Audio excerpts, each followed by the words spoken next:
আলহামদুলিল্লাহ অনেক প্রবাসী ভাই নক দিচ্ছেন, ভাই সামনে নতুন বছর আসতেছে, আমাদের একামার কোনো ঘোষণা আসছে কিনা, আকামার টাকা কমাবে কিনা। তো আজকের এই ভিডিওতে আমি এখানে আপনি দেখতে পাচ্ছেন এই আপডেটটি যারা ছোট মুআসসাসা আছেন তাদের জন্য 2028 সাল পর্যন্ত, কেননা ছোট মুআসসাসাটি 2028 সাল পর্যন্ত সৌদিতে থাকবে, তারপর থেকে ছোট মুআসসাসা বন্ধ করে দিবে, যেটা সৌদি সরকারের পক্ষ থেকে ঘোষণা দেওয়া হয়েছে। আর এছাড়া অনির্দিষ্টকালে বলতে পারেন সৌদি সরকার যে কোনো সময় বাড়াইতে পারে, আর যদি না বাড়ায় তাহলে সব সময় এই রেটটি থাকবে, প্রতি বছর এই রেটটি থাকবে, যে ঘোষণাটি আপনাদেরকে মাঝে দিব। এখন এত করে কেউ বিভ্রান্ত হন কেন, অনেক প্রবাসী ভাই চিন্তিত থাকেন যে নতুন বছর আসলে কত আসবে আকামা। আমার যেটা শেয়ার করতেছি অবশ্যই সবার মাঝে শেয়ার করবেন, যাতে করে সবাই তথ্যটা জানতে পারে। এইখানে আজকে আমি ভিডিওটা লং হতে পারে, কয়েকটা ক্যাটাগরিতে ভাগ করব। যে সমস্ত প্রবাসীদের একামা নাই, অর্থাৎ একামা এক্সপায়ার 1 বছর 2 বছর 3 বছর 4 বছর এরকম, সেই সমস্ত প্রবাসীদের হিসাব করব তাদের কত আসবে কপালা হয়ে তারা বৈধ হলে।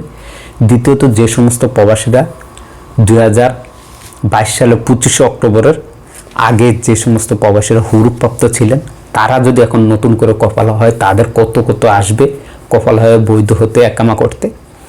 তৃতীয়ত বর্তমানে যাদের টার্মিনেট করা হয়েছে, টার্মিনেটের হুরুপ্ত তাদের কত আসবে এই বিষয়ে একটি ভিডিও আমি অলরেডি দিয়ে দিয়েছি, তারপর হালকা পাতলা ভিডিও শেষে এই বিষয় বলে দেব।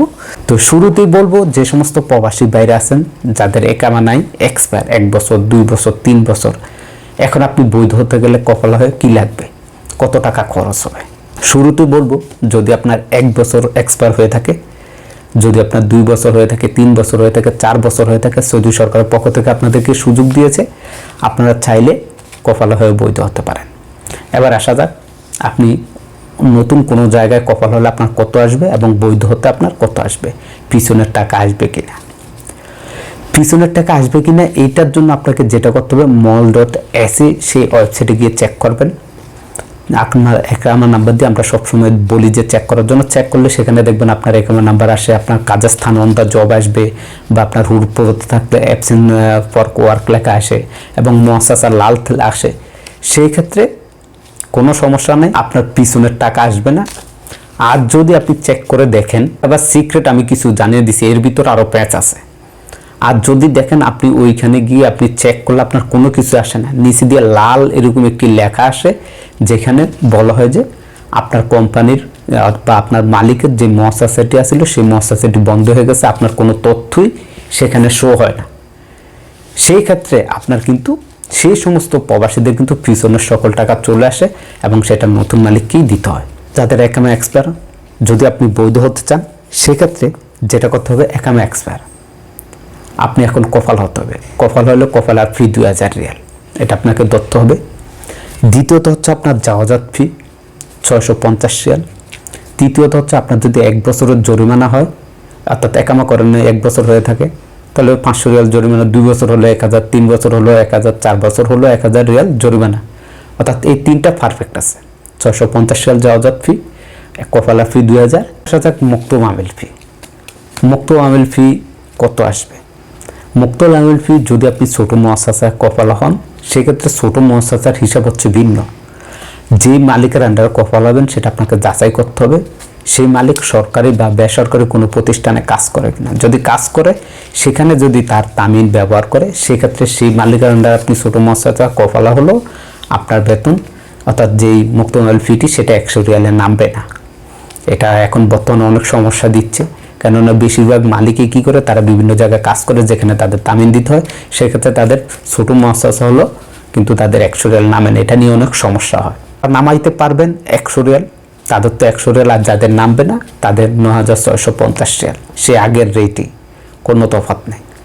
এখন আপনি 9650 রিয়াল, যদি সেটা না হয় 100 রিয়াল আসে না, আসলে 170 রিয়াল। এবার হিসাব করুন আপনার কপালের জন্য 2000 রিয়াল। দ্বিতীয়ত হচ্ছে আপনার 650 রিয়াল। আর ওই যে বললাম যদি মুআসসাসা সব কিছু অন থাকে, তাহলে আপনার পিছনে 2 বছর 3 বছর 4 বছরের যে ফিটা আছে 650 রিয়াল 650 রিয়াল 650 রিয়াল, এটা সব আপনার পুরান মালিকের আন্ডারে ট্রান্সফার করবে সরকারের পক্ষ থেকে, সেটা আপনার দেয়া লাগবে না। আর যদি ওইখানে ওইটা বন্ধ হয়ে যায় মুআসসাসা, সেক্ষেত্রে আপনার এই প্রতি বছরে আপনার হিসাব করতে হবে। যেহেতু আপনি 2 বছরের থাকেন, সেক্ষেত্রে আপনার 2 বছরে আসবে 650 650। তাহলে হয়েছে কত 1300 রিয়ালের মতো চলে আসছে। আর আপনার নতুন মালিক কপাল হবেন সেখানে 650, তাহলে 1350 650 আপনি হিসাব করে নেবেন। আর হচ্ছে আপনার 2000 টাকা কপালার, আর হচ্ছে আপনার জরিমানা 1000 রিয়াল বা 500 রিয়াল, সেটা আপনি হিসাব করবেন কত বছর আপনি অবৈধ। এরপর হচ্ছে আপনার তামিনের কথা গতকালকে একটি ভিডিওতে বললাম যে কারো 400 কারো 500 কারো 300 আসে সেইটা। তো এইগুলো আপনি যদি যোগ দেন তাহলে বুঝে যাবেন যে আপনার কত টাকা লাগবে। যারা হুরুপ্রাপ্ত আছেন, আমি ভিডিওর শেষেও একটা যোগ দিয়ে আপনাদেরকে সবগুলো লাইভে দেখিয়ে দিব স্ক্রিনে, যে যোগ দিলে আপনার কত আসবে সেটা দেখিয়ে দিব, আগে বুঝে নেন। দ্বিতীয়ত হচ্ছে যারা 2022 সালে 25 অক্টোবর আগে হুরুপ খেয়েছেন, হুরুপ্রাপ্ত প্রবাসী ভাইরা, তারাও কপাল হতে পারবেন, তাদের জন্য সুযোগ আছে। আপনি এই মুহূর্তে যদি কপাল হন সেক্ষেত্রে আপনার কপালার ফি, আপনাকে এটা চিন্তা করতে হবে প্রথমবার আপনি কপাল হলে কত রিয়াল আসবে, দ্বিতীয়বার আপনি কপাল হলে কত রিয়াল আসবে। যেহেতু আমরা সবাই জানি প্রথমবার কপাল হলে 2000, দ্বিতীয়বার কপাল হলে 4000, তৃতীয়বার কপাল হলে 6000 চলে যায়। আপনার কপালার ফিটি দিতে হবে, আপনার জাহাজাত ফি 650 রিয়াল আসবে। এবং আপনার পিছনের ওই যে আমি একটা কথা বললাম, আপনারা এই জিনিসটার উপরে নির্ভর হয়ে যেতে পারেন 100%। মল.এ এসে লিখে সেখানে গিয়ে আপনার একামা দিয়ে চেক দিবেন, যদি দেখেন আপনার স্ট্যাটাস অ্যাবসেন্ট ফর ওয়ার্ক দেখায় এবং আপনার মালিকের যে মহাশাসা সেটি লাল, হলুদ, গ্রিন এগুলো দেখায়, তাহলে বুঝবেন তার মহাশাসাটি এখনও ওপেন আছে। আপনি কপাল হলে আপনার পিছনেরটা আসবে না, আপনি নতুন মালিকের কাছে যেই কপাল হবেন সেটারটাই আসবে। আর যদি সেখানে দেখেন যে লাল হয়ে লেখা দেখায় আপনার, তাহলে বুঝবেন মালিকের মহাশাসা বন্ধ, তাহলে পিছনের সমস্ত টাকা আপনি এখন কপাল হলে নতুন মালিকের আন্ডারে চলে আসবে। সেম হিসাব এক্সপায়ার যাদের, তাদেরও যেরকম 2000 কপাল হয় 650 শেয়ার মুক্ত মামলা, তারপর হচ্ছে তামিল 500, তারপর হচ্ছে জরিমানা 500 বা 1000, বাস যোগ দিলে আপনার এটা বেরিয়ে যাবে। সেম এখন যারা নতুন টার্মিনেট হয়েছেন হুরুপ্রাপ্ত, তাদেরকেও বৈধ হওয়ার একটি সুযোগ দিয়েছে, তাদেরও একবারে সেম টু সেম। আমি স্ক্রিনে আপনাদেরকে দিয়ে দিব, যেটা আপনারা অবশ্যই স্ক্রিনে দেখে নেবেন। ভিডিওর শেষে আমি বলে দিব যে এক্সপায়ার যাদের, তাদের আমি সব কিছু যোগ দেবো একবারে সব, তখন আপনি বুঝতে পারবেন আপনার কোনটা। তো এই হচ্ছে বিস্তারিত তথ্যগুলো আপনাদেরকে জানিয়ে দিলাম। আর সেই সাথে আরেকটি বিষয় জানিয়ে দিই, যে সমস্ত প্রবাসীরা আছেন তারা ডোমেস্টিক প্রবাসী বারবার নক দিচ্ছেন যে ভাই আমি কি কপাল হতে পারবো কিনা, কোনো সিস্টেম আছে কিনা। কোনো ধরনের সিস্টেম নাই, দালাল আপনাকে বিভিন্ন কথা বলবে, কিন্তু যে কথাগুলো কাজে কামে আপনি মিল পাবেন না। আপনারা ডোমেস্টিক যারা আছেন, আপনারা মালিক ছাড়া হুরুফও কাটতে পারবেন না, মালিক ছাড়া এক্সিটও কাটতে পারবেন না, মালিক ছাড়া কপালও হতে পারবেন না, মালিক ছাড়া আপনারা কোনো কিছু করতে পারবেন না। এক কথায় শেষ। আমি এখানে বিদায় নিচ্ছি, দেখা হবে পরবর্তী ভিডিওতে। সবাই ভালো থাকবেন, সুস্থ থাকবেন, আল্লাহ হাফেজ।